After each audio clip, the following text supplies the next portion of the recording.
Hi everyone, my name is Teja and welcome to this probability refresher for business analytics. Um, and in this video series, we're going to touch upon some of the basic concepts in probability. This is going to be useful for students or professionals who have seen this material before, maybe in the undergrad or high school, and just want to brush up the core concepts.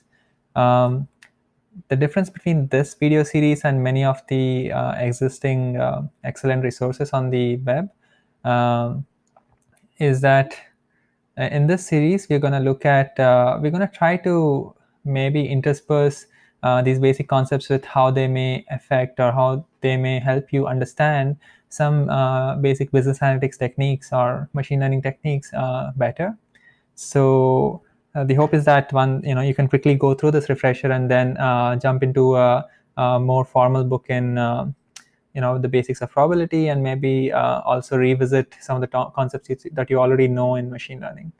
So with that, I'm going to start with a very basic idea of how does probability help uh, in our in with machine learning. So let's say there's so for us there's going to be a real world, and from the real world we're going to make some measurements. So measure. It could be a physical system, it could be a survey, it could be other things like images and other things. You measure the system and then you infer a model. Okay. Inferring a model is the same as learning a model. So inferring a model is in the domain of is the core I guess part of statistics.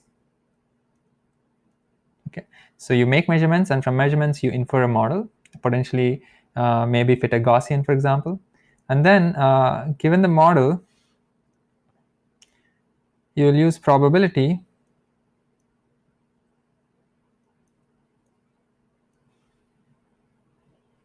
to reason about the real world using your model. So you have a model essentially of the real world, and then you'll use probability to reason about the real world. For example, you can talk about how rare is an outcome, okay, or what is the average. For example, the average SAT scores of people in a certain county. So these are some reasonings that you can do given a model, and that's the domain of probability. Of course, probability and statistics are quite intimately related. So let's, and in this video series, we're going to focus on the basic concepts in probability. So with that, let me jump into a couple of core ideas that you should be familiar with. First one is the notion of a set. Okay, so what is a set? A set is just a collection of elements. Okay, it's a bunch of objects. Think of any objects like apple, banana, orange, or for example numbers. Mostly we'll be using numbers in our case. So set is just a collection of elements. They are unordered, unlike lists. Okay, so lists are vectors. For example, if you've seen linear algebra, or if you use Python, there's a notion of list. There's also a notion of set. Set is just a unordered collection of elements, and they're also distinct, in the sense that you will not see a set which has banana, banana, apple, orange. You will only see banana, apple, orange. So you don't see repetitions. Okay, so here is an example of a set which has a few elements. For example, I'm going to use subscript to kind of denote different sets because I don't want to run out of symbols here. So let's say a set, for example, is 1, -1, and 10. Okay, so this set has 3 elements. Okay, and we'll use this notation to represent the size of the set. So 2 vertical lines is just corresponding to the size of the set. Now, a set can also be really large. So for example, S2, let's say, is the set 0, 1. Okay, so see, right now you can see that I have used different brackets. So the first set had only few elements, in fact finite number of elements, 3 elements. So I use squiggly brackets, curly brackets. Here I've used square brackets. So this set is actually has an infinite number of elements. Okay, so so this is a different set, and we can work with both sides of sets depending on our, for example, in machine learning, sometimes the outcome is a real number, so it can take any value between, maybe 0 to 1 in this case, or sometimes the outcome is a binary outcome. Maybe you're just classifying email as a spam or not spam, then it's only 2 outcomes. So maybe 2 numbers, you may use 2 numbers to represent the outcome. In this case, the set is finite. Okay, so in addition to the notion of set, there's also this notion of a subset. Okay, subset is nothing but a collection of elements. So it's the same as a set, but it basically is has a collection of elements, and these elements belong to some other bigger set. So that's a subset. For example, S3 is a subset. I'm going to use this C as a notation, the standard notation C, or sometimes people use C with a underscore bar there. So S3 is a subset of S1. For example, when S3 is, so let's say S3 is just the element 1. Okay, so S3 has only one element, and that element is 1. So S3 clearly is a subset of S1 because S1 also has the element 1. It also has some other elements, -1 and 1, but -1 and 10, but they are not in S3. So S3 is a subset. Okay, so what else do we need? And similarly, you can have a subset for S2 as well. For example, S4, which is equal to maybe 0 to 1/2, is a subset of the set S2. Okay, and there are a couple of operations that I want to now point out for sets, which are union and intersection. Okay, so these are the 2 key operations that we're going to work with on sets. So it's just like, think of numbers. You can't just do much with numbers except if you bring in multiplication and addition. So similarly for sets, if you have a bunch of sets, you can do something like addition, which is union, and another operation which is intersection. So what is this? So let's say that I have a set S1, which is 1, 2, 3, and 4, and let's say I have a set S2, which is 3, 4, 5, and 6. Okay, so these are my 2 sets. Somebody gave it to me. Now I can define what is union. So union is going to be represented using the first letter, which is like U. So I'm going to use S1 union S2 as another set. So the union of 2 sets is another set, which is going to be equal to just all the elements that are possible, in the sense that I have elements 1, 2, 3, 4, and 3, 4, 5, 6. So S1 union S2 will have elements 1, 2, 3, 4, 5, and 6. Okay.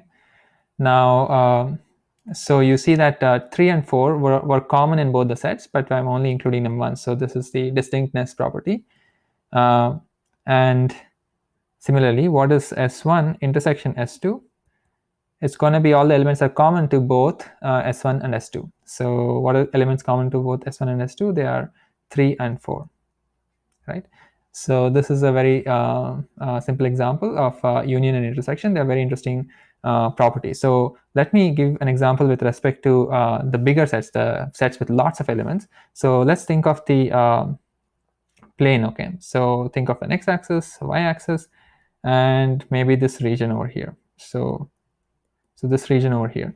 So remember, this is 0, 0, 1, 0 as the coordinate, 0, 1 as the coordinate here, and this is 1, 1 point. So think of all the points inside here they are all represented by two numbers, right? So for example, point over here is going to be 1/2 and 1/2, right? So all these points, let's say they belong to a set. Then let's say they belong to a set.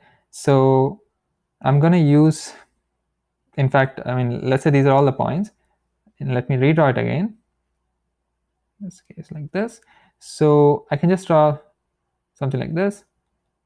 This is S1. So this has lots of points. And maybe there's another set which is S2. This has lots of points. Then the intersection is clearly, you can visually see in this case some region in between where those two intersected, right? So that would be the intersection. And similarly, you can think of the union as the full shaded region in this diagram over here. Okay, so those are examples of the operations on sets. Let me quickly tell you a nice set of laws called DeMorgans laws.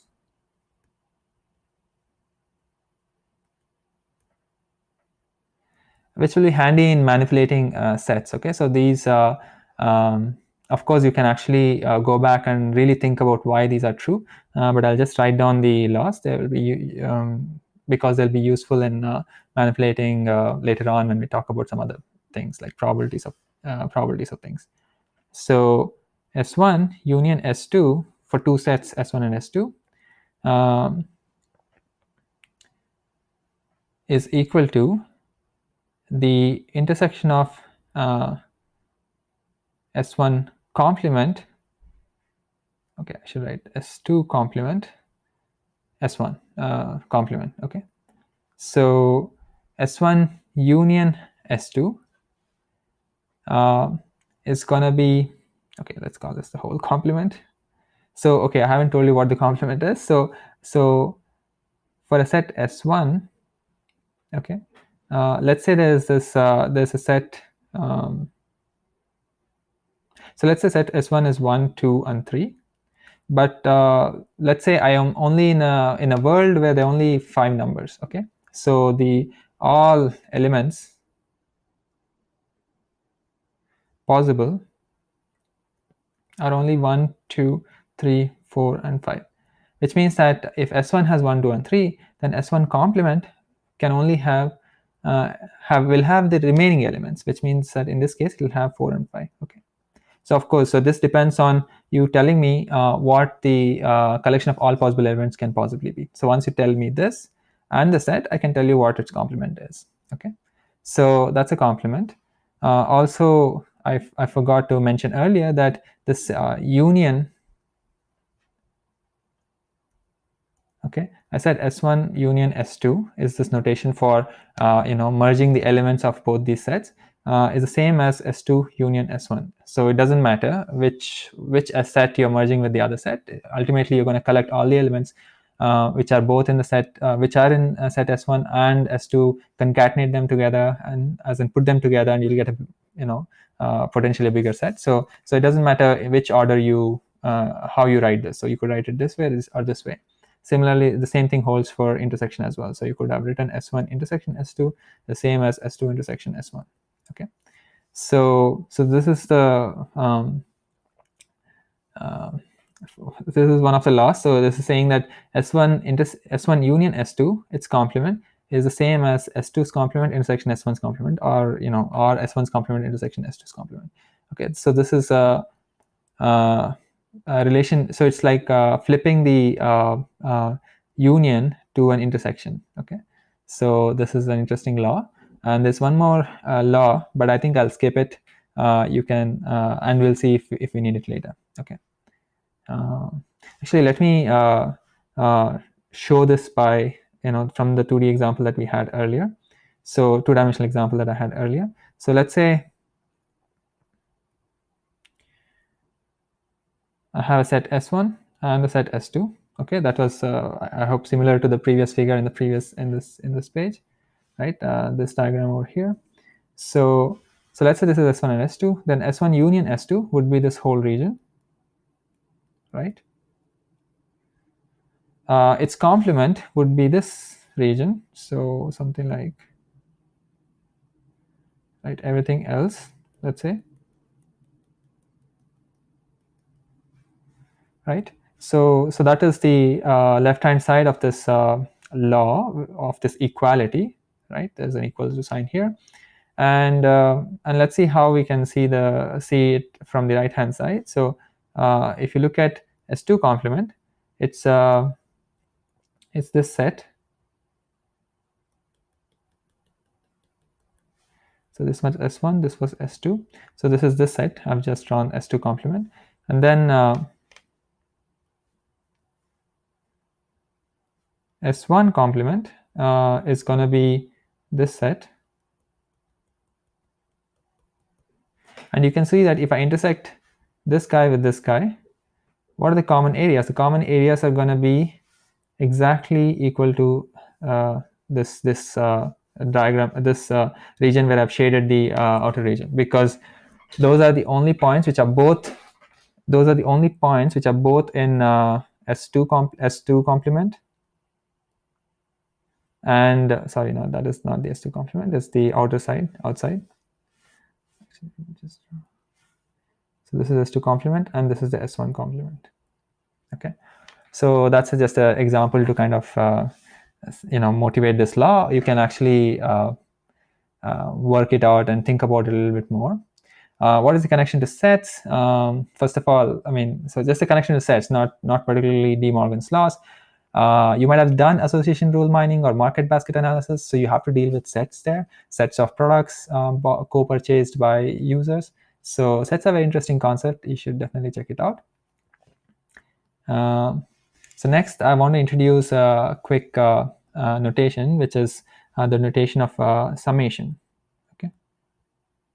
So these two sets and summations are going to be useful in kind of describing probability and things related to probability later on. So what is a summation? Summation is, I'm just going to introduce the notation. Summation is just, if you have three numbers, it's a plus a1 plus a2 plus a3, where maybe these are three numbers, maybe 3 plus 5 plus 10.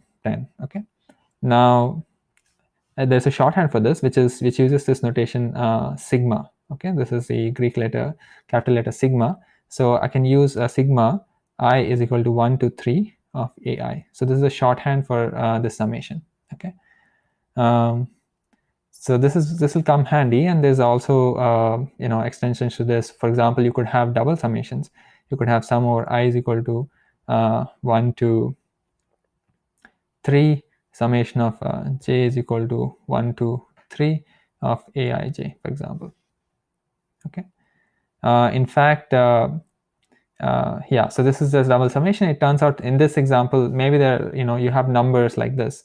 Maybe think of a matrix or a block of numbers where, for example, it's 1, 2, 3, 4, 5, 6, 7, 8, 9. Maybe you're indexing I here and indexing by j here. So this entry, for example, 5 is nothing but A22, the second row and the second column. Then you can do this type of a summation as a shorthand to say, okay, sum of all the numbers in this block. Okay. Now, and a cool fact, I'm just going to end this with a cool fact, which is that if you sum, some number, for example, a, and you raise it to the power, let's say n, where n is equal to 0 to infinity. Okay. And if the number a is less than 1, maybe it's less than 1 and actually between -1 and 1, then this summation has a is not going to run away to infinity. Okay. Sometimes you sum, let's say you sum ones all infinite number of times, then the sum of those ones is going to be infinity. But here, because a is a number which is strictly less than 1, so if you sum these numbers, it's just going to evaluate 1 by 1 minus a. Okay. And you can see, if a is very close to 1, this number is going to really be large. But if a is 1/2, for example, the summation is equal to 2. Okay. So sum of bunch of 1/2s, 1/2, 1/4, 1/8, 1/16, and so on, is going to be just evaluated 2. Okay. So this is it for this video. Thank you for watching.